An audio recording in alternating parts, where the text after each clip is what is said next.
On today's Roundup, Joe versus the volcano is getting an update to Tom versus the robots.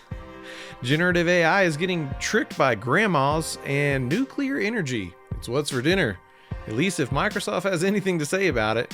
Plus, we're going to get an early look at Dalle 3 thanks to Bing.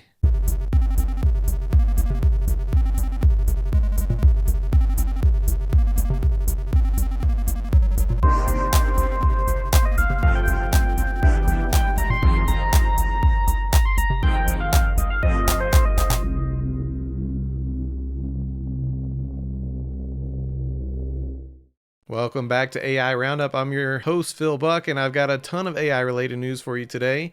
But first, some other events coming up on the MSP Media Network. On Thursday, we'll have a special report from MSP Dispatch, and they're at DattoCon taking interviews. It's going to be really exciting. And later that same day, the Tech Bar is back with Powerhouse Ray and guest host appearance by Alex Boyd to welcome Trevor Thomas of Zen Contract. And something I'm super excited about on Friday, you got to check out the latest episode of 38 at 38. That's at 5 p.m. on Fridays with my homie Ashley Gordon of Level Agency. I think you're really going to like the episode. It's a crazy one. Okay, so I've got a huge bunch of stories really for our AI alert segment. Normally I like to hit on images that have fooled people, but this one is a way bigger scope than normal. Celebrities like Tom Hanks and Gayle King are raising concerns about how scammers used AI to create fake versions of them. Tom Hanks warned that an AI version of him was being used to advertise a dental plan he has nothing to do with. Gayle King of CBS News was also featured in a manipulated video promoting a weight loss project. And also in the news this week, Zelda Williams, the daughter of the late comedian Robin Williams, spoke out against AI recreations of her father, calling them disturbing and unethical. And, honestly, I had so many articles lined up for today's show that I had no intention of covering these stories about celebrities being spoofed by AI. It felt unavoidable, though. I mean, I was going to check the news. These were everywhere. I mean, they just completely covered my technology segment of my Google News that I checked. So, before I really dug into them, I thought this was going to be a case of like a legit company that was using AI to make commercials without these celebrities' consent. And, I was kind of hoping I would get to go off on a whole thing about, fair use as the clause that makes a loophole for them to be able to do this without their consent. But, once I started to look into it, these are just straight up scammers. They don't really care about consent. They're just putting the stuff to use, getting away with it as long as they can. And, honestly, it just reminds me of when I see something like, the hosts of Shark Tank. They have to make these public statements sometimes, or sometimes they do like a specific segment of their show where they, they say these certain products that are endorsed by them are totally fake. And this is a practice that you see, it's been going on forever. It's pretty sad that this is the state of these technologies already, but I'd be lying if I didn't say we all saw it coming. All right, some really interesting stuff for our actual impact today. This one from Ars Technica by Benj Edwards. We're seeing the return of the grandma trick to fool AI chatbots into doing things they're supposedly programmed not to do. We've seen this before when people were asking ChatGPT or Snapchat's My AI to sing them a lullaby to help them fall asleep with lyrics about how to make napalm. And it worked. Well, apparently you can use the same logic to get Bing's chatbot to read CAPTCHAs. This is fascinating because, really that's the purpose of a CAPTCHA, is to prove that the user is a human.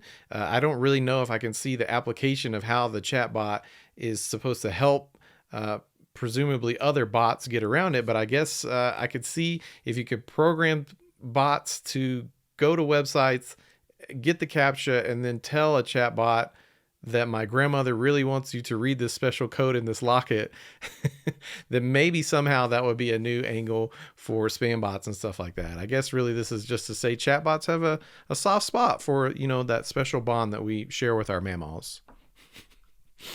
And finally, in some, more optimistic news, this is from phys.org by Greta Fryer. Researchers at the Whitehead Institute and MIT are studying how small molecule drugs interact with the parts of cells called condensates. They found that these drugs don't move freely in the cell, but tend to stick in specific areas, which can affect how well they work. Using machine learning, they created a model to predict where in the cell a drug will end up based on its chemical features. This research could help make drugs more effective and safer by understanding how to target them better within the cell. And this is exactly the kind of stuff that gets me excited about AI or machine learning rather than Tom Hanks' dental plan. So today's big picture came by way of 3 different articles that really piqued my interest this week. Reading on ZDNet, it was really exciting to see what the predictions for the next phase of AI will look like. Multi-modality has been touted by OpenAI and Bing as the next way that we will interact with AI, not just with chat, but being able to input text, images, audio, video, and way more.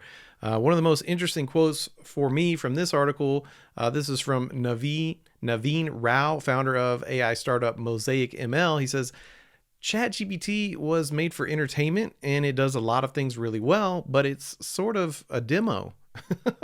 And I love how it really minimizes the impact of ChatGPT, that just seems crazy to me. But I get it when you make these comparisons to what we'll have next.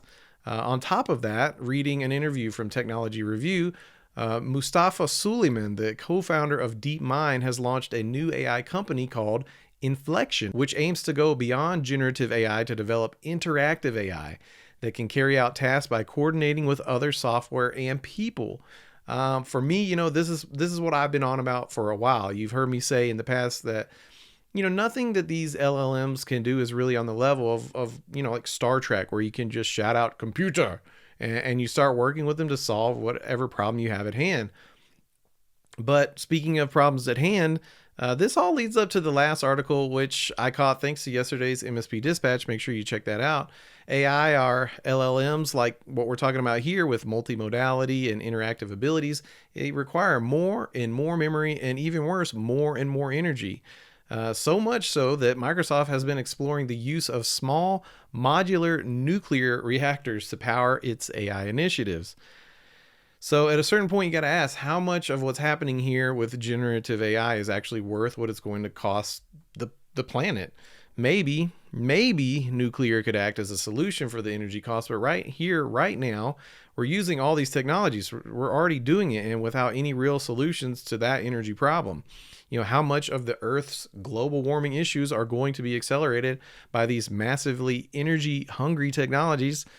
I don't know. I think it's an important question we need to keep asking. We need to keep it on our radar. It's not really something that a lot of people are talking about, but I think we've heard it before with, crypto, massive GPU farms in the mix. And honestly, it's just now shifted the focus from what those used to do. Now it's all moved over to AI. So I'll definitely be working to cover more of the impacts on that subject in future episodes. All right, y'all, it's time for my favorite part of the show. It's a use case, and we're going to be accessing Dalle 3 by a little early access trick that came my way from mspoweruser.com. Now, I heard last week about the announcement that Dalle 3 it has arrived, but when I went to OpenAI's site to try it out, there was no way to do that. You couldn't access it yet. So it was kind of surprising to me when I was looking at one of my favorite groups, the Cursed AI group on Facebook, and I was seeing some of the new trends, this CCTV footage of usually really strange things like a vehicle inside of a Best Buy or a store. This one in this case is an Amtrak inside of a bank, robbing the bank. But one thing that I started to notice with these trends, here's another one, a Subaru Outback Marlboro advertisement. As I was seeing these trends, another big one is the Sims version of something like this terrible event with the Killdozer in Sims 2.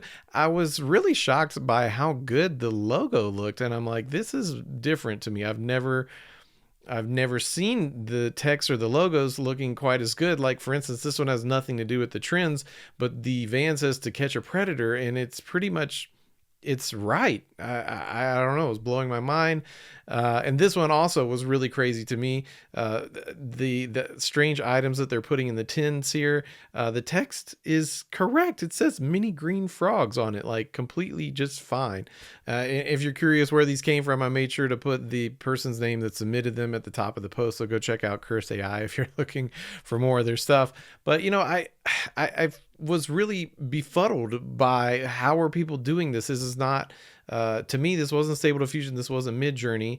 And I quickly figured it out that, it's Dalle 3, but they're doing it not through OpenAI's interface or anything like that. You have to go sign up for Bing, the chatbot. I haven't done it yet. I know I should probably be ashamed of myself because, I'm the AI guy. Why haven't I tried this one yet? It's honestly because I heard a lot of bad stuff about Bing. I heard it didn't work. But lo and behold, if you have Bing, you can use its image generator, which is using the Dalle 3 engine. So this is a big deal.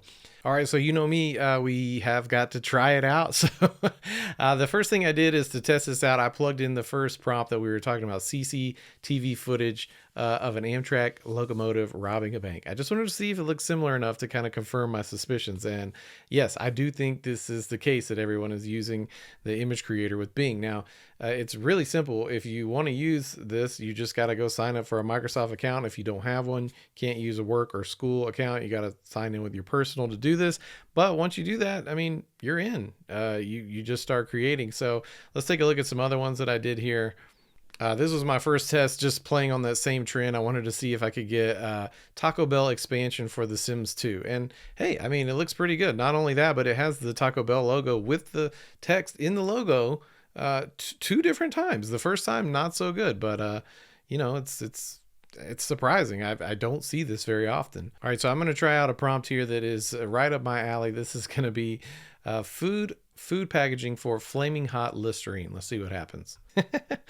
I don't think this looks very much like Listerine. I mean, what do we have here? This one back here is pretty close. It definitely spelled out Listerine pretty good. We didn't get the flaming hot logo at all, which is kind of disappointing, but this is exciting. I mean, you could take this and doctor it up a little bit, throw in some extra font with Photoshop that cleans it up a bit.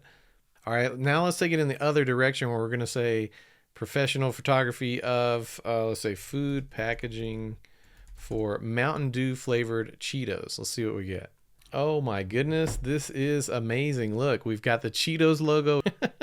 I don't think any of these actually satisfy, to me, what I think would look like a Mountain Dew flavored Cheeto. This is pretty exciting what the potential this holds for making memes. I think I'm definitely going to be playing on Bing a lot more than I used to. So if you've been using Bing for a while, let me know for you, is Dalle 3 making the difference? I've got a lot of exploring to do. I haven't touched on it myself really at all. So if you are using it, hit up the MMN Discord. I'd love to see what you're making. I need some more ideas. This is a new frontier for me, so it's exciting. And that's our AI Roundup for today. Be sure to join the MSP Media Network Discord. Also, be sure to follow us on social media at MSP Media TV. You can email us news@mspmedia.tv. or you can leave us a voicemail at 833-MSP-NETWORK. All right, y'all, I'm Phil Buck, and this has been your October 4th episode of AI Roundup, and I'll see you next time. This has been a broadcast of the MSP Media Network.